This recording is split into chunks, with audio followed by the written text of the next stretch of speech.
Yellowjackets started in 2021, but I didn't get around to watching it until earlier this year. From what I heard, it sounded like a modern version of Lost, with a large cast of characters stranded in the middle of nowhere, mysteries and secrets everywhere, and multiple timelines in every episode. So I decided to wait until it was almost over to start watching the first 3 seasons. As it turns out, the mystery elements are very much in the background here, and it's still possible that nothing supernatural is happening at all. It's much more like a female version of Lord of the Flies, combined with the present-day storyline that starts strong but kind of goes off the rails, although both storylines are enlivened by an extremely good cast who all give memorable performances. I'll talk about the past timeline first. This starts in 1996. We follow a teenage girls' soccer team, which means football. On their way to a competition, their plane crashes in the middle of the Canadian wilderness, thousands of miles from civilization. From the first scene, we know that they eventually end up devolving into savages, hunting and killing a young woman whose face we do not see, and then eating her. So for the first 3 seasons, there is that tension hanging over every scene as you wait for them all to go feral. This does not happen immediately. For the first season, they are preoccupied with the basics of survival, finding food and shelter. Luckily, they find a cabin not far from the crash site that's big enough for them all, which is suspiciously convenient. Their main problem is finding food, particularly in season 2, when winter comes and they're still stuck out there. So you're always wondering, are they going to eat someone this week? It doesn't happen that often, but it's always hugely traumatic when it does. Meanwhile, you're following the changing dynamics of all the characters as their friendships grow strained and new relationships spring up. The cast are full of really talented young actresses who are all going to be huge in years to come. Ella Purnell, who's gone on to be the lead in the Fallout TV show, plays Jackie. She's the captain of the team and starts out as the leader of the group, but once the plane crashes, she finds she has no practical skills and becomes less and less useful as their ordeal goes on. Her best friend Shauna, played by Sophie Nélisse, starts out very much in her shadow, but being in the wilderness lets her become much more prominent in the group. She goes through a lot of trauma in these 3 seasons, and it's very well portrayed throughout. There's also Sophie Thatcher, who was amazing in Heretic, and she was also in the Book of Boba Fett, but we won't hold that against her.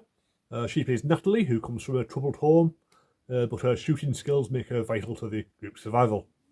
And Sami Hanratty plays Misty, the outsider of the group, whose medical skills make her suddenly important. She feels like the main antagonist to start with, as all her choices make their lives considerably worse, but she always means well, so you can't help rooting for her anyway. There are all kinds of unexplained elements recurring throughout, like the abandoned cabin, a crashed plane, a mysterious symbol carved on the trees. Most episodes feature dream sequences, visions or flashbacks, and some of the girls come to believe that there is a dark spirit lurking in the wilderness that must be appeased, but it's still possible this is all in their heads, as some of them do become very disturbed.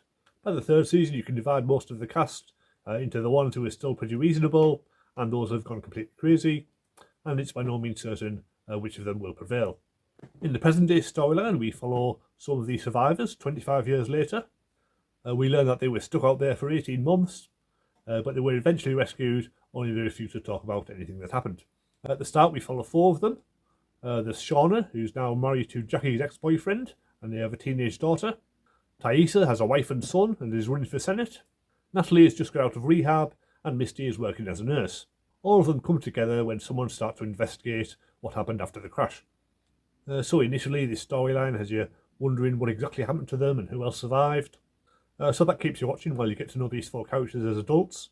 And for the first season at least, this part of the show is a lot more grounded in reality than the other half, exploring how childhood trauma affects people throughout their lives, showing how reconnecting with old friends takes you back to being the person you were before, all that kind of thing.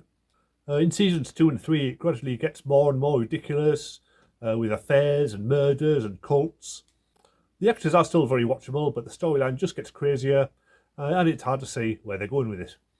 At least the upcoming 4th season will be the last, so they will at least have an ending to work towards, whatever that may be. Christina Ricci as Misty is one of the standouts of the adult cast. She's delightfully quirky throughout and seemingly completely unhinged. You never know what she's going to do next, and she steals basically every scene. At first, she seems the most affected by her younger self's experiences, but it soon becomes clear that they're all massively screwed up, just some of them are better hiding it than others. Juliette Lewis as Natalie is a tragic, haunted soul trying to recover from her addictions. Again, she gives an incredible performance, as she has done many times throughout her career. And her scenes with Christina Ricci in particular work incredibly well. They make a great double act, and you just hope that they'll carry on working together in the future. Melanie Lynskey as Shauna starts out like a traditional housewife, but the layers gradually get peeled away. First she has an affair, then her behaviour gets even more extreme, until you eventually realise that the wilderness did have a profound effect on her after all. The character developed a lot over the 3 seasons. Lynskey is very strong throughout, proving that all those years in that sitcom with Charlie Sheen was a waste of her talent. And Tawny Cypress as Thaisa has a similar kind of journey, starting out seemingly completely well adjusted, but it turns out she has a whole hidden dark side that emerges at the worst possible time. Later on, the show introduces other survivors, played by Simone Kessel, Lauren Ambrose, and Hilary Swank. I won't say who their characters are, as their survival is meant to come as a surprise, but all of them are seriously good casting. You can really believe that these are older versions of the established teen characters. Only occasionally do the 2 casts come together. Usually the older character is visited by their younger self when they're about to die, and it's always very effective. There is a lot of 90s nostalgia baked into this show, which is a big part of its appeal for me.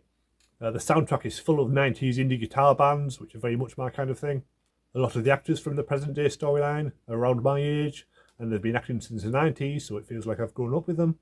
And the opening credits is a wonderfully edited montage of fake VHS quality images set to a great theme tune, and sometimes they change it slightly to keep you off balance, which just adds to the unsettling atmosphere.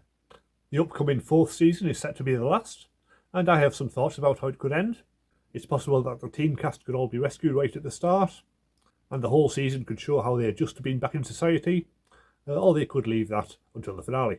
Personally, I think it would be best if the rescue came about halfway through the season, so they would still have time to play out the remaining wilderness dramas and kill off a few more characters.